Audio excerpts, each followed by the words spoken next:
नमस्कार दोस्तों, एक बार फिर से आप सभी लोगों का स्वागत है हमारे एचबीएम स्टडी चैनल में। आशा करता हूं कि आप सभी लोग अच्छे होंगे। दोस्तों, आज का हमारा वीडियो ग्लोब अक्षांश और देशांतर रेखाओं के कुछ महत्वपूर्ण प्रश्नों से संबंधित होने वाला है। इसके थ्योरी से संबंधित एक वीडियो प्रोवाइड की जा चुकी है, आप उसे हमारे चैनल में जाकर देख सकते हैं। तो आज का हमारा पहला क्वेश्चन है, पूरे विश्व को कितने टाइम जोनों में बांटा गया है? ऑप्शन है 12, 16, 24, 26। तो इसका सही आंसर दोस्तों हो जाएगा ऑप्शन नंबर सी, 24। हमारा अगला क्वेश्चन है, ग्लोब पर देशांतर रेखाओं की संख्या कितनी होती है? ऑप्शन है 180, 360, 181 और 720। दोस्तों, इसका करेक्ट आंसर 360 हो जाएगा। जैसा कि हम लोग जानते हैं, पूर्वी गोलार्ध से 180 देशांतर रेखाएं और पश्चिमी गोलार्ध से भी 180 देशांतर रेखाएं खींची जाती है।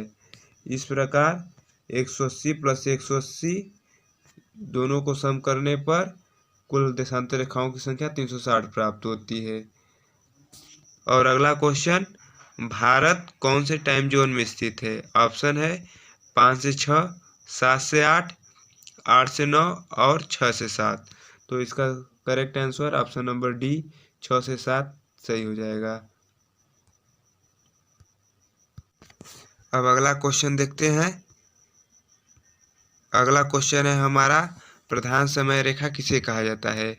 ऑप्शन है 0 डिग्री देशांतर, 180 डिग्री देशांतर, 0 डिग्री अक्षांश, 90 डिग्री अक्षांश। दोस्तों, 0 डिग्री अक्षांश और 90 डिग्री अक्षांश रेखा का प्रयोग समय के लिए नहीं किया जाता है। समय और तिथि रेखा का निर्धारण केवल देशांतर रेखाओं के द्वारा किया जाता है। इसमें ऑप्शन ए और बी में से हमें छांटना पड़ेगा, और ऑप्शन सी और डी ऑप्शन ये दोनों बिल्कुल गलत हैं। इसमें से हम देखते हैं 0 डिग्री देशांतर और 180 डिग्री देशांतर। तो हमें पता है कि 180 डिग्री देशांतर रेखाओं के द्वारा तिथि रेखा का निर्धारण किया जाता है, इसलिए हमारा ऑप्शन नंबर ए 0 डिग्री देशांतर रेखा सही हो जाएगा। अगला क्वेश्चन है हमारा दोस्तों, कौन सी रेखा भारत के मध्य से होकर गुजरती है? ऑप्शन है विषुवत रेखा, कर्क रेखा, मकर रेखा और आर्कटिक रेखा। दोस्तों, विषुवत रेखा ग्लोब के मध्य से होकर गुजरती है, और हमारा कर्क रेखा यह सही आंसर हो जाएगा क्योंकि यह भारत के मध्य से होकर गुजरती है। मकर रेखा दोस्तों, यह विषुवत रेखा के नीचे से होकर गुजरती है, और अगर आर्कटिक रेखा यह कर्क रेखा से ऊपर होकर गुजरती है। यह ध्रुवों के लगभग पास होती है। दोस्तों, हम अगला क्वेश्चन देखते हैं, क्वेश्चन नंबर 6।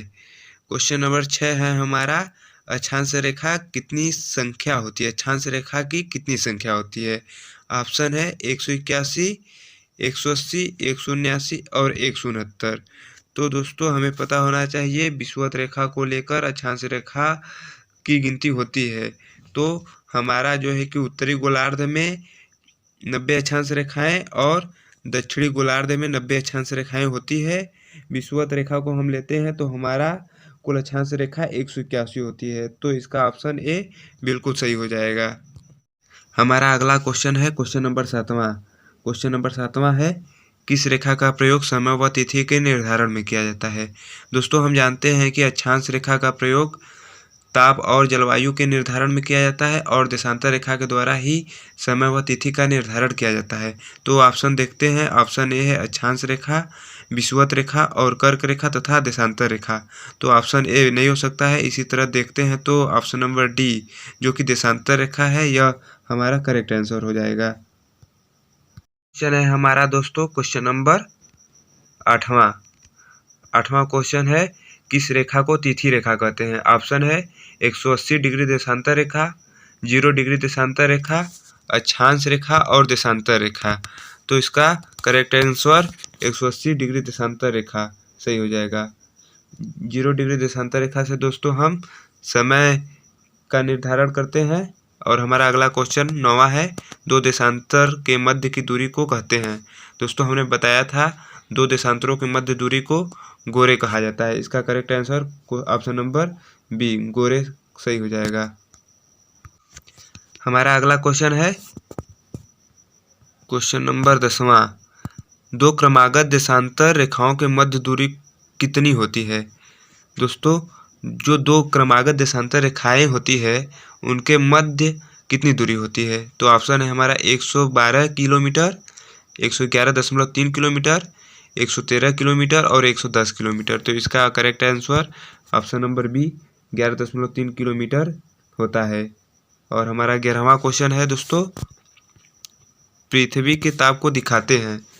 पृथ्वी को ताप को किस रेखा के द्वारा दिखाया जाता है। तो ऑप्शन है देशांतर रेखा, 180 डिग्री देशांतर रेखा, गोरे अक्षांश रेखा। देशांतर रेखा के द्वारा हम समय व तिथि को दर्शाते हैं और 180 डिग्री देशांतर रेखा ये तो हो नहीं सकता है। गोरे, गोरे भी दोस्तों ऑप्शन से नहीं हो सकता है। ऑप्शन नंबर डी हमारा बचा जो है अक्षांश रेखा। इसका करेक्ट आंसर अक्षांश रेखा हो जाएगा दोस्तों। अब नेक्स्ट देखते हैं, नेक्स्ट हमारा क्या है, क्वेश्चन नंबर 12 है, दो क्रमागत अक्षांशों के मध्य दूरी होती है। दोस्तों हमने पिछला देखा कि दो क्रमागत देशांतरों के मध्य दूरी कितनी होती है, तो उसमें 111.3 किलोमीटर था। अब यह क्वेश्चन पूछ रहा है दो क्रमागत अक्षांशों के मध्य दूरी होती है, तो ये क्वेश्चन अलग है। तो इसमें ऑप्शन है, option number A 111 kilometre, option number B 121 kilometre, option C 112 और डी 110 किलोमीटर। तो दोस्तों इसका करेक्ट आंसर 111 किलोमीटर सही हो जाएगा।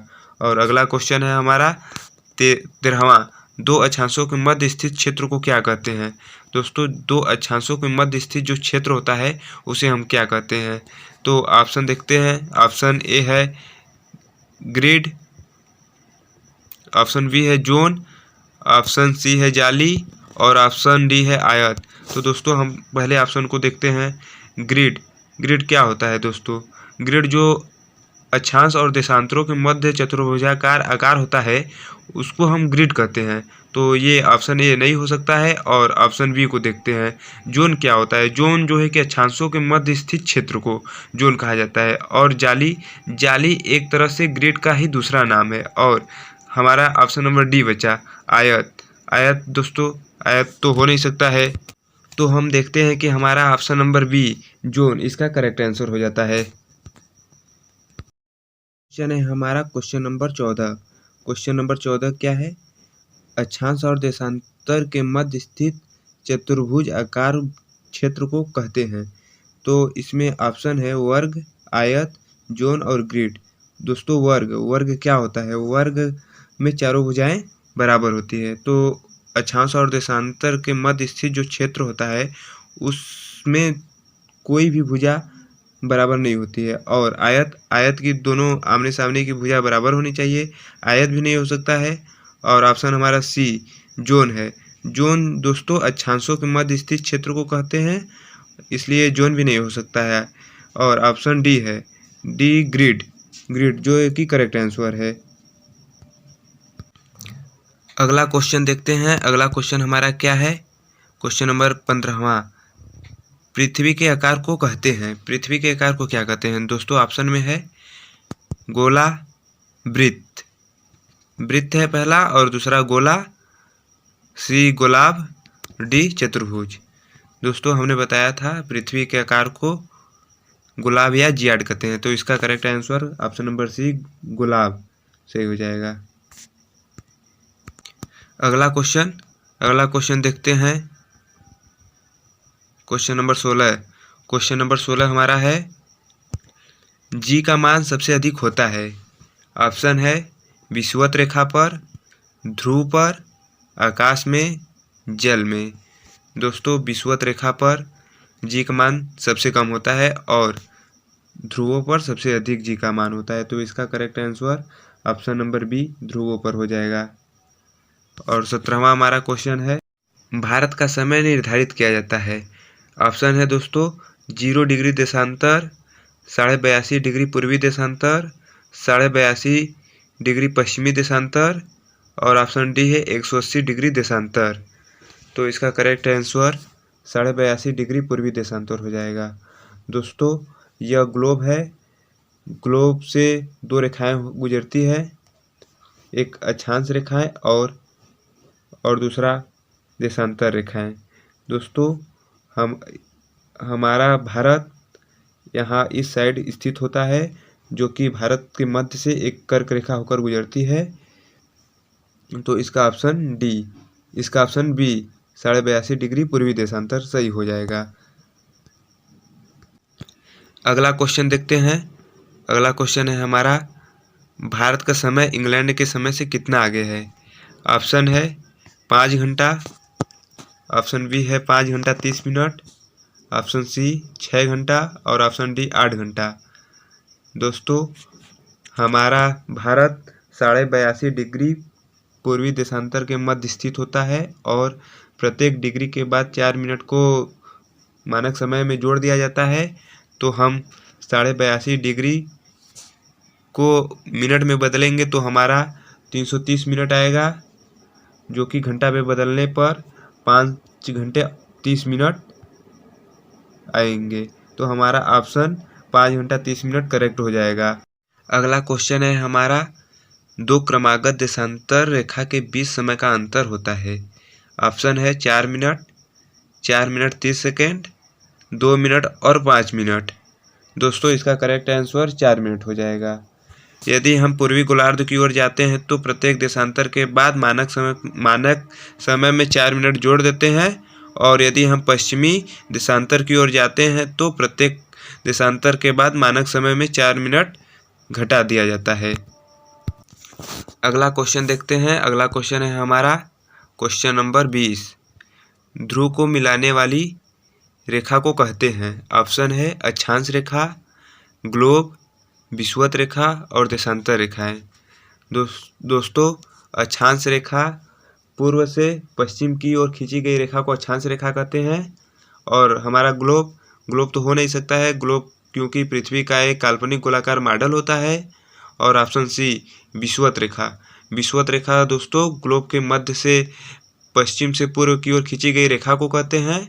तो ऑप्शन हमारा डी बचता है, जो कि देशांतर रेखा है। देशांतर रेखा इसका करेक्ट आंसर हो जाएगा। ये रेखा ध्रुवों को मिलाने वाली रेखा होती है। दोस्तों इस पूरे वीडियो में आप लोगों को अक्षांश और देशांतर रेखा से संबंधित 20 मोस्ट इम्पोर्टेंट प्रश्नों को कराया गया है, जो परीक्षा की दृष्टि से काफ़ी इम्पोर्टेंट था। दोस्तों आप लोग कमेंट बॉक्स में ज़रूर बताएं कि यह वीडियो आपको कैसी लगी है, और फिर मिलते हैं अगले वीडियो में। तब तक के लिए जय हिंद।